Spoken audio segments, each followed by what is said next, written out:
Ganito din po ba kayo magluto ng paborito nyong sitaw?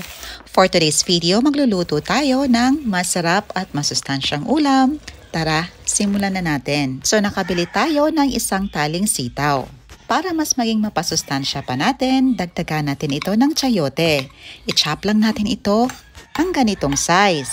Meron din tayong kamatis, onion at saka garlic. Siyempre, i-chop din natin yung sitaw natin, yung katamtamang laki lamang. Siyempre, mas mapasarap pa natin ito kung sahugan natin ito ng hipon. At before natin ito isahog, linisin muna natin.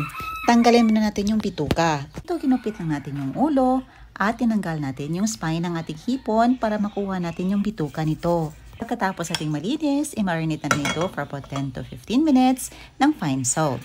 Yung shell at ulo ng ating hipon, mga mami, so natin itapon. Tuin natin ito dahil gagawa tayo ng shrimp stock. So, pinapakuluan lang natin para ma-extract natin yung lasa nito. After a few minutes, ready na ang ating broth. Sa ating kawali, ginisa natin ang ating onion, garlic, para mag-increase ang flavor ng mga spices natin. Mag-add tayo dito ng ground pepper. Dinagdag natin ang ating kamatis at saka ang ating sitaw.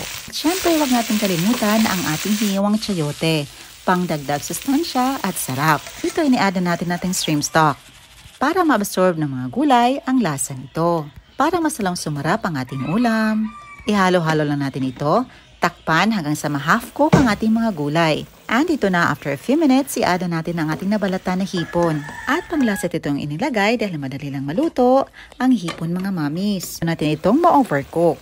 Ito na, luto na ang hipon natin. Gagawa na tayo dito ng slurry mixture. Is a mixture of flour at saka tubig. Of course, itansya nyo lang mga mamis kung gaano kalapot at kadami yung ilagay. Nag-add na tayo dito ng seasoning, salt and pepper to taste, at yung nakasanayan yung pampalasa. Ito na, ready to serve ng ating napakasarap na sitaw with chayote and shrimp. Ayan lang po, salamat sa iyong panonood. See you in my next vlog. God bless you all and stay safe. Bye!